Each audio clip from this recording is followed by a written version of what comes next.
बिस्मिल्लाहिर्रहमानिर्रहीम। आपके अपने चैनल इज़ी लर्निंग में अगेन से वेलकम। आई होप सो कि आप सब ठीक होंगे। और आज की हमारी जो वीडियो का टॉपिक है वो है ऐसे माय पेरेंट्स, और ये पैराग्राफ है। तो पैराग्राफ को आप लाइन में भी कन्वर्ट कर सकते हैं जितनी भी लाइंस की आपको नीड हो।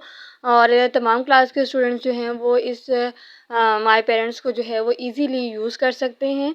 तो वीडियो को आपने स्टार्ट से एंड तक मस्ट वॉच करना है। वीडियो अच्छी लगे तो वीडियो को लाइक कर दीजिएगा, चैनल को सब्सक्राइब कर दीजिएगा और साथ में दिए गए बेल आइकन को प्रेस करना बिल्कुल भी मत भूलिएगा, क्योंकि इससे आने वाली हर नई वीडियो की नोटिफिकेशन जो है वो आपको सबसे पहले देखने को मिलेगी। और कमेंट्स करके अपनी राय ज़रूर शेयर किया करें। और इसके अलावा आपको किसी भी टॉपिक की नीड हो, ईजीली टॉपिक की नीड और शॉर्ट फॉर्म में, तो आप मुझे कमेंट सेक्शन में कमेंट्स कर बता सकते हैं। और इसके अलावा जी वीडियो को ज़्यादा से ज़्यादा फ्रेंड्स एंड फैमिली में भी शेयर कर दिया करें।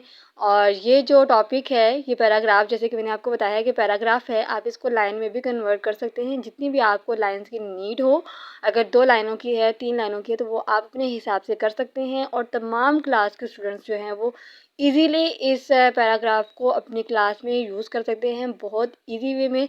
जितना ईज़ी होगा और टू द पॉइंट होगा उतने ही अच्छे आपके मार्क्स आएँगे और उतना ही ज़्यादा आपके लिए बेनिफिट होगा। तो इंशाल्लाह फिर मिलेंगे एक नए टॉपिक के साथ, एक नई वीडियो के साथ। तब तक अपना बहुत सा ख्याल रखिएगा। अल्लाह हाफ़िज़।